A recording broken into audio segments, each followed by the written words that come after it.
Redmi not 14 5G എന്ന പുതിയൊരു smart phone ഇപ്പോൾ ലോഞ്ച് ചെയ്തിട്ടുണ്ട്. ഈ ഒരു വീഡിയോയിൽ നമ്മൾ നോക്കാൻ പോകുന്നത് റെഡ്മി നോട്ട് 14 5G എന്നുള്ള സ്മാർട്ട് ഫോണിനെ പറ്റിയിട്ടാണ്. ആദ്യം നമ്മൾ ഫീച്ചേഴ്സും കാര്യങ്ങളൊക്കെ നോക്കുകയാണെന്നുണ്ടെങ്കിൽ ഡിസ്പ്ലേയുടെ കാര്യത്തിൽ 6.6 ഇഞ്ചിൻ്റെ ഫുൾ HD പ്ലസ് ഡിസ്പ്ലേ ആണ് വരുന്നത്. OLED പാനൽ തന്നെ ഇതിൽ കൊടുത്തിട്ടുണ്ട്. നല്ലൊരു കാര്യം തന്നെയാണ്. പഞ്ചോൾ ഡിസൈൻ വരുന്നുണ്ട്. പഞ്ചോൾ വരുന്ന ടോപ്പ് സെൻറ്റർ ഭാഗത്തായിട്ടാണ്. ഫ്ലാറ്റ് ആയിട്ടുള്ള ഡിസ്പ്ലേയും കാര്യങ്ങളൊക്കെയാണ് ഇതിൽ കൊടുത്തിരിക്കുന്നത്. ഇപ്പം നോട്ട് 14 സീരീസിൽ വരുന്ന മറ്റ് ഫോണുകളിൽ കേർവ് ഡിസ്പ്ലേ വരുന്നുണ്ട്, പക്ഷേ ഇതിൽ ഫ്ലാറ്റ് ആയിട്ടുള്ള ഡിസ്പ്ലേ ആണ് വരുന്നത്. 120 ഹെർട്സിൻ്റെ റിഫ്രഷ് റേറ്റും കാര്യങ്ങളൊക്കെ ഇതിൽ സപ്പോർട്ട് ചെയ്യുന്നുണ്ട്. പീക്ക് ബ്രൈറ്റ്നസ് വരുന്നത് 2100 നിറ്റ്സ് ആണ്. ഗൊറില്ല ഗ്ലാസ് 5ൻ്റെ പ്രൊട്ടക്ഷൻ കൊടുത്തിട്ടുണ്ട്. അപ്പം അത്യാവശ്യം നല്ല ഡിസ്പ്ലേ ഫീച്ചേഴ്സും കാര്യങ്ങളൊക്കെ ഈ ഫോണിൽ വരുന്നുണ്ട് എന്ന് തന്നെ പറയാവുന്നതാണ്. പ്രത്യേകിച്ച് 15,000 രൂപയ്ക്ക് താഴെയാണ് ഈ ഫോണിൻ്റെ വില എന്നുള്ള കാര്യം കൺസിഡർ ചെയ്യുമ്പം. പിന്നെ in display finger print sensor ഇതിൽ കൊടുത്തിട്ടുണ്ട്. IP64 റേറ്റിംഗ് ഇതിൽ സപ്പോർട്ട് ചെയ്യുന്നുണ്ട്. 15,000 രൂപയ്ക്ക് താഴെ അത് നല്ലൊരു IP റേറ്റിംഗ് തന്നെയാണ്.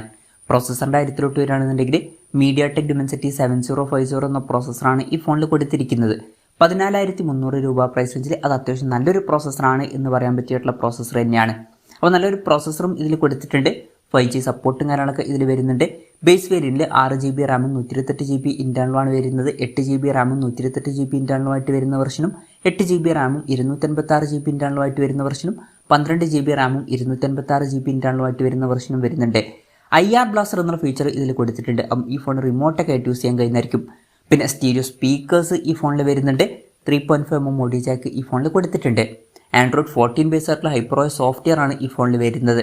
പിന്നെ ക്യാമറയുടെ കാര്യം പറയുകയാണെന്നുണ്ടെങ്കിൽ ഫോണിൻ്റെ പിന്നിൽ ഡ്യുവൽ ക്യാമറ സെറ്റപ്പാണ് കൊടുത്തിരിക്കുന്നത്. 50 മെഗാ പിക്സൽ മെയിൻ ക്യാമറ സെൻസറാണ് ഈ ഫോണിൽ വരുന്നത്. ഇത് സോണി LYT600 സെൻസറാണ്. ബസിൻ്റെ സപ്പോർട്ട് ഇതിൽ വരുന്നുണ്ട്. ഇപ്പം 15,000 രൂപയ്ക്ക് താഴെയൊക്കെ ഇത് അത്യാവശ്യം നല്ലൊരു മെയിൻ ക്യാമറ സെൻസർ തന്നെയാണ്. പക്ഷേ ഇതിൽ അൾട്രാ വൈഡ് ആംഗിൾ ലെൻസ് വരുന്നില്ല. പിന്നെ രണ്ടാമത് 2 മെഗാ പിക്സൽ ഒരു സെൻസറാണ് ഇതിൽ കൊടുത്തിരിക്കുന്നത്. ഫ്രണ്ടിൽ 16 മെഗാ പിക്സൽ സെൽഫി ക്യാമറയും വരുന്നുണ്ട്. അപ്പം ക്യാമറ സ്പെസിഫിക്കേഷൻ നോക്കുമ്പോൾ നല്ലൊരു മെയിൻ ക്യാമറ സെൻസർ വരുന്നുണ്ട്, പക്ഷേ അൾട്രാ വൈഡ് ആംഗിൾ ലെൻസ് കൊടുത്തിട്ടില്ല. ബാറ്ററിയുടെ കാര്യത്തിൽ 5110 mAh ബാറ്ററിയാണ് ഇതിൽ വരുന്നത്. 45 വാട്ടിൻ്റെ ഫാസ്റ്റ് ചാർജ് സപ്പോർട്ടും വരുന്നുണ്ട്. തിരക്കില്ലാത്തൊരു ചാർജിങ് സ്പീഡാണ്. Type-C ചാർജിങ് പോർട്ടും ഇതിൽ കൊടുത്തിട്ടുണ്ട്. അപ്പോൾ തിരക്കില്ലാത്തൊരു ബാറ്ററി സെറ്റപ്പ് ഇതിൽ വരുന്നുണ്ട് എന്ന് പറയാവുന്നതാണ്. അപ്പം ഇതൊക്കെയാണ് ഫീച്ചേഴ്സിനെ പറ്റി പറയാനുള്ള കാര്യങ്ങൾ. പിന്നെ ഈ ഒരു സ്മാർട്ട് ഫോൺ ഇപ്പം ഇന്ത്യൻ മാർക്കറ്റിൽ ലോഞ്ച് ചെയ്തിട്ടില്ല. ഇപ്പോൾ ചൈനീസ് മാർക്കറ്റിലാണ് ഈ സ്മാർട്ട് ഫോൺ ലോഞ്ച് ചെയ്തിരിക്കുന്നത്. ചൈനീസ് മാർക്കറ്റിൽ ഈ ഫോൺ ലോഞ്ച് ചെയ്തിരിക്കുന്നത് 1199 യുവാൻ എന്ന പ്രൈസിങ്ങിലാണ്. അതായത് 14,300 രൂപ പ്രൈസ് റേഞ്ചിൽ. ആ ഒരു പ്രൈസ് റേഞ്ചിൽ ഈ പറഞ്ഞിട്ടുള്ള ഫീച്ചേഴ്സ് എങ്ങനെയുണ്ടെന്ന് വെച്ചാൽ അത്യാവശ്യം നല്ല ഫീച്ചേഴ്സ് ആണ് എന്ന് തന്നെ പറയേണ്ടി വരും. അത്യാവശ്യം നല്ലൊരു പ്രോസസ്സർ എടുത്തിട്ടുണ്ട്. നല്ല ഡിസ്പ്ലേ ഫീച്ചേഴ്സ് ഇതിൽ വരുന്നുണ്ട്. ഓൺ പേപ്പർ തിരക്കില്ലാത്ത ക്യാമറ സ്പെസിഫിക്കേഷൻ വരുന്നുണ്ട്. നല്ലൊരു മെയിൻ ക്യാമറ സെൻസറാണ്. പിന്നെ തിരക്കില്ലാത്ത ബാറ്ററി സെറ്റപ്പും ഇതിൽ കൊടുത്തിട്ടുണ്ട്. അപ്പോൾ മൊത്തത്തിൽ നോക്കുമ്പോൾ അത്യാവശ്യം നല്ല ഫീച്ചേഴ്സ് വരുന്നുണ്ട് എന്ന് തന്നെ പറയാവുന്നതാണ്. ഇന്ത്യൻ മാർക്കറ്റിൽ ഈ ഫോൺ ലോഞ്ച് ചെയ്യുന്നത് വെച്ചാൽ മിക്കവാറും ഇന്ത്യൻ മാർക്കറ്റിൽ ഈ ഫോൺ ലോഞ്ച് ചെയ്യുന്നതായിരിക്കും. പക്ഷേ ഇന്ത്യയിലെ ലോഞ്ച് ഡേറ്റും കാര്യങ്ങളൊന്നും ഇപ്പോൾ കൺഫേം ആയിട്ടില്ല. അതിനെ പറ്റിയിട്ടുള്ള ന്യൂസുകളൊക്കെ വരുമ്പോൾ അതിനെ പറ്റിയിട്ടുള്ള വീഡിയോസൊക്കെ നമ്മൾ ചെയ്യുന്നതായിരിക്കും. അപ്പം അതുപോലുള്ള വീഡിയോസൊക്കെ കാണാൻ താല്പര്യമുണ്ടെന്നുണ്ടെങ്കിൽ ഈ ചാനൽ സബ്സ്ക്രൈബ് ചെയ്യാവുന്നതാണ്. പിന്നെ ഇന്ത്യയിൽ വില കുറച്ചും കൂടി കൂടാൻ ചാൻസ് ഉണ്ട്. നമുക്ക് ഒരു 17,000-18,000 രൂപ പ്രൈസ് റേഞ്ചായിട്ട് വരെ ഈ ഫോൺ എക്സ്പെക്ട് ചെയ്യാവുന്നതാണ്. കൺഫർമേഷൻസ് ഒന്നുമില്ല, ജസ്റ്റ് നമ്മുടെ എക്സ്പെക്ടേഷൻ പറഞ്ഞു എന്നേ ഉള്ളൂ.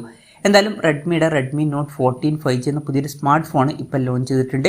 ഈ ഒരു ഫോണിനെ പറ്റിയിട്ടുള്ള നിങ്ങളുടെ അഭിപ്രായം ജസ്റ്റ് ഒന്ന് കമൻറ്റ് ചെയ്യുക. അതുപോലെ തന്നെ ഇന്ത്യൻ മാർക്കറ്റിൽ ഈ ഒരു സ്മാർട്ട് ഫോൺ നിങ്ങൾ ഏത് പ്രൈസിങ്ങിലാണ് എക്സ്പെക്ട് ചെയ്യുന്നത് എന്നുള്ള കാര്യം കൂടി ജസ്റ്റ് ഒന്ന് കമൻറ്റ് ചെയ്യുക.